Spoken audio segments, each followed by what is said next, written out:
Alors, après avoir fait un petit rappel sur le phénomène de frottement dans la vidéo précédente, on va entamer dans cette vidéo l'étude mathématique de frottement solide sur un cas simple, c'est-à-dire une masse M, c'est bien sûr ponctuelle, attachée de part et d'autre à deux ressorts de constante de raideur K sur 2.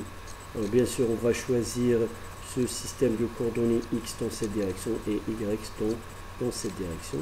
Voilà.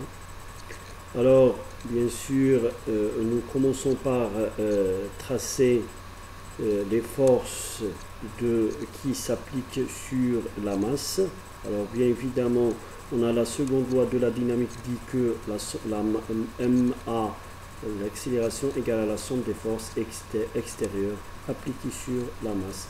On voit bien que les forces qui s'appliquent sur la masse sont T1, voilà, c'est la tension du ressort à droite, T2, la tension du ressort à gauche, eh bien, ce sont des forces de rappel, P c'est le poids de la masse, N c'est la force de réaction appliquée par le plomb sur la masse, et enfin la force de frottement qui est créée par le fait que le plomb et bien sûr le corps ont des surfaces qui ne sont pas parfaitement lisses.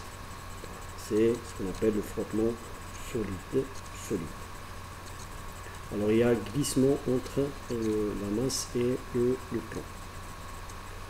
Alors en rappelant ici que puisque la masse est supposée se déplacer sur le plomb, on va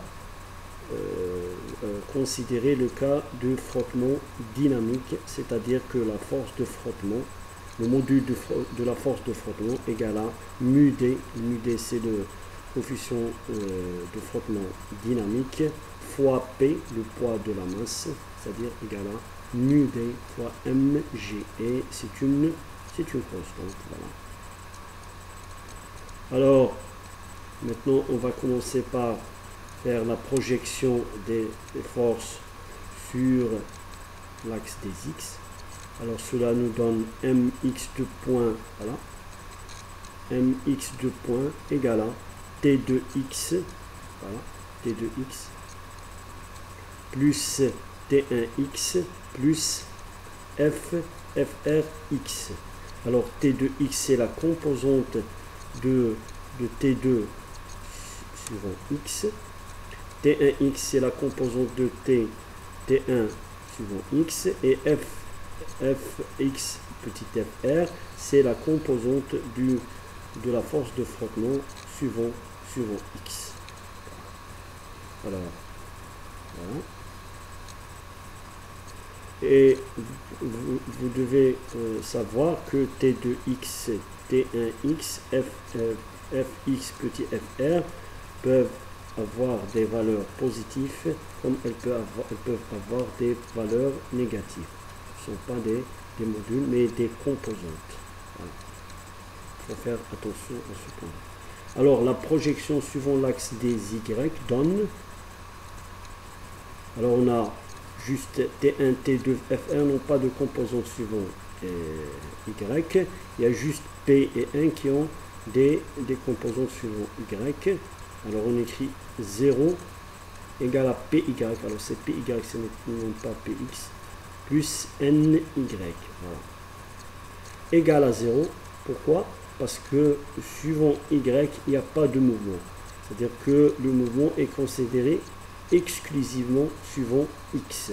Alors la somme des forces appliquées sur la masse dans cette direction, c'est-à-dire dans la direction de Y, est nulle. C'est pour ça la somme des composants suivant Y sont nulles. Voilà. De façon générale, c'est P plus N égale à vecteur 0. Alors, pour le cas, revenons au cas de la projection suivant X. Alors, T de X, alors vous pouvez voir ici physiquement qu'il y a une force lorsqu'on va ramener la masse dans cette position. il y a une force de frottement qui veut ramener la masse dans cette position, dans cette direction, T2. C'est pour ça qu'on a écrit moins K sur 2X. Voilà, parce que c'est dans la direction opposée du mouvement. Moins K2, c'est la loi de Hooke. T2, c'est la même chose, parce que si on ramène la masse dans cette position, ce ressort va se contracter, et lorsqu'il va se contracter, il va y avoir une force qui se crée dans ce ressort qui veut ramener la masse à sa position d'équilibre, c'est-à-dire que la force est dans cette direction, c'est toujours dans cette direction. Alors elle est dans la direction opposée de ce qu'on a choisi comme axe X, c'est pour ça elle est toujours moins K sur 2X. Voilà. Plus Fx, F de R. Alors ici, on est, pour l'instant, on ne connaît pas la direction de F de la force de frottement, parce que la force de frottement, je le rappelle, elle est toujours opposée au mouvement. C'est pour ça que F de R, pour l'instant, on ne connaît pas ça sans signe. Voilà. On va garder cette notation pour la composante de la force de frottement suivant X. Alors ce qui donne, voilà, en ramenant ces deux expressions, ces deux forces à gauche, on aura mx de point plus kx égale à f de x petit fr.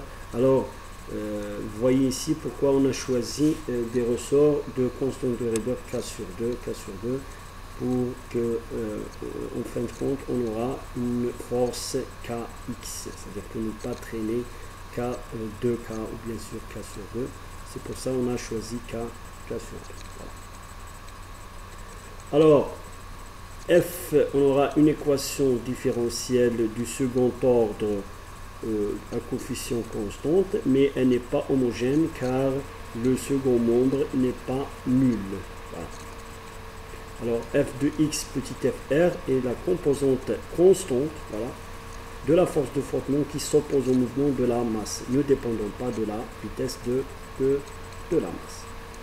Mais on doit considérer ici 4 situations. Pourquoi? Parce que on peut avoir la masse dans cette direction et elle se déplace dans cette direction. Alors, je l'ai signifie sa direction par le vecteur V. Alors, dans ce cas-là, la force de frottement s'oppose au mouvement, c'est-à-dire elle est dans cette direction. Alors, sa composante est positive. Voilà.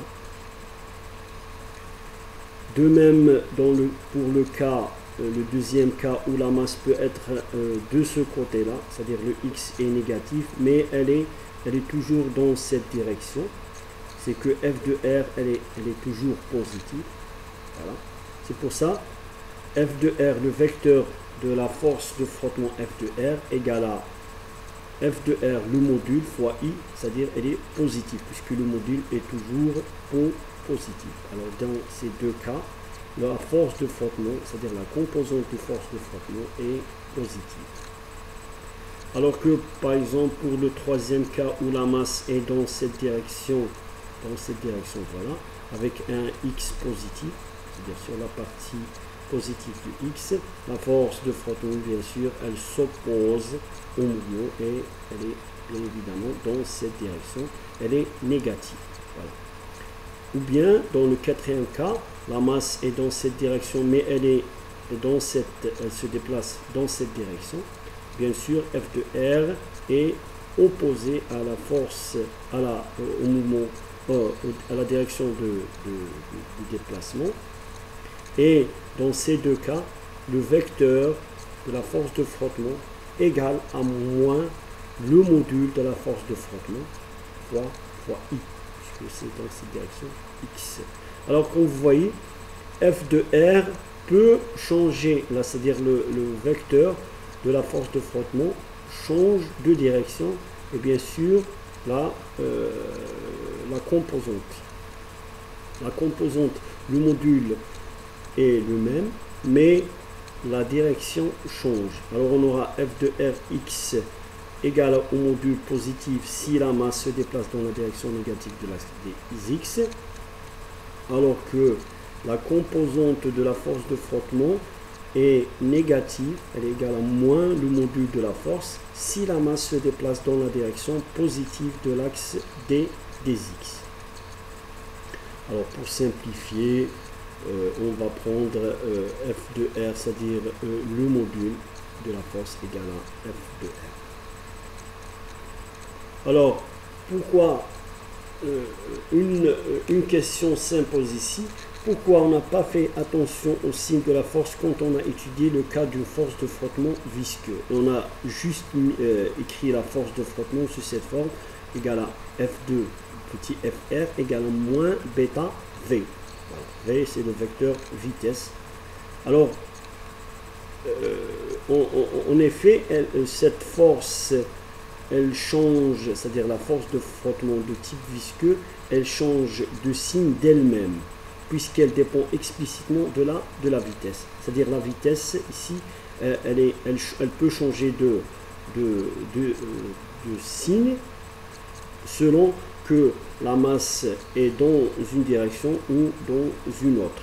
C'est-à-dire que V change explicitement. Donc, son expression n'a pas besoin de notre intervention pour changer son signe à chaque fois que la masse change de direction de déplacement. C'est-à-dire, l'idée ici, c'est que la force de frottement, elle est toujours dans la direction opposée. C'est pour ça qu'on a mis moins ici.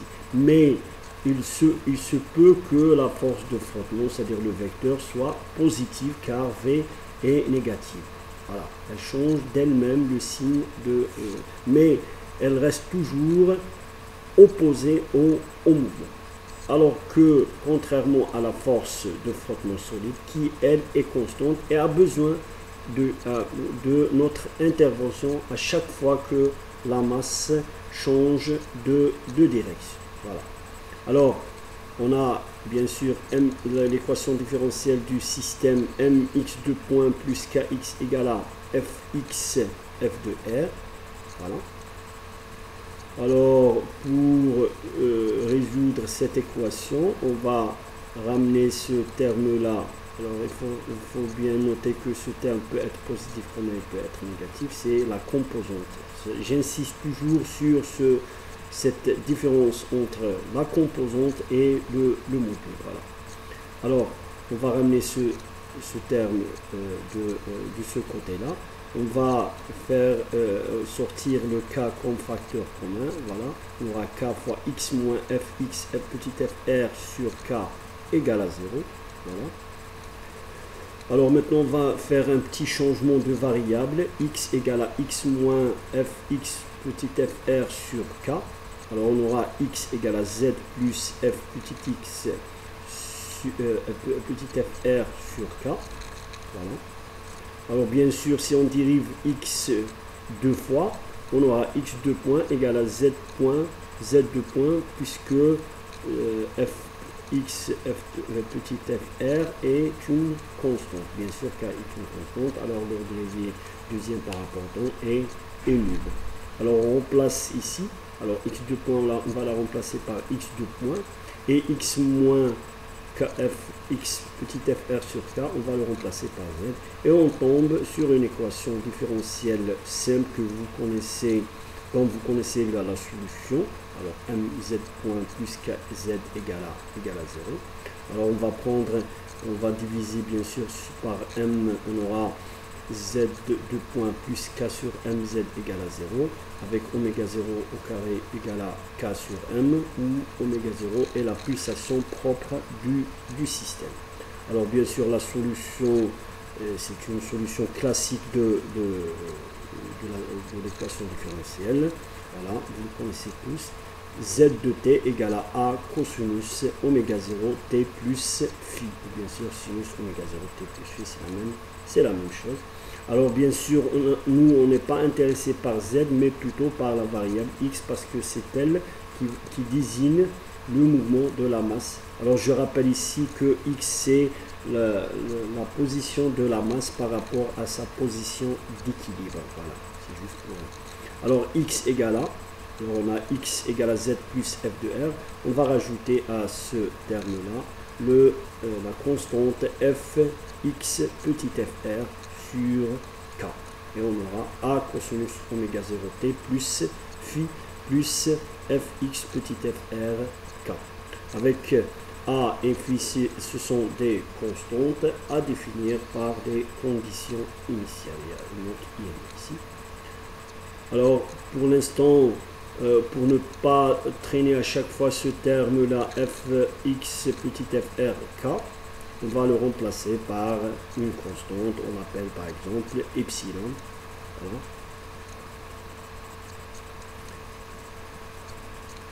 Voilà, à une dimension. Le epsilon, c'est pas le fr de x, mais plutôt c'est le module, voilà, le module de f de r k. Alors f de r c'est positif, hein, il faut faire attention. Posons epsilon à une dimension d'une distance. Alors c'est pour ça, on va écrire x de t égale à a cosinus oméga 0t plus phi plus ou moins epsilon. Pourquoi? Parce que f de x peut avoir une valeur négative comme elle peut avoir une valeur positive. Voilà. Elle peut avoir une valeur négative comme elle peut avoir une valeur positive. C'est pour ça on a écrit epsilon. Voilà. On a rajouté plus ou moins epsilon. C'est selon que la masse est dans une direction ou dans une autre. Voilà.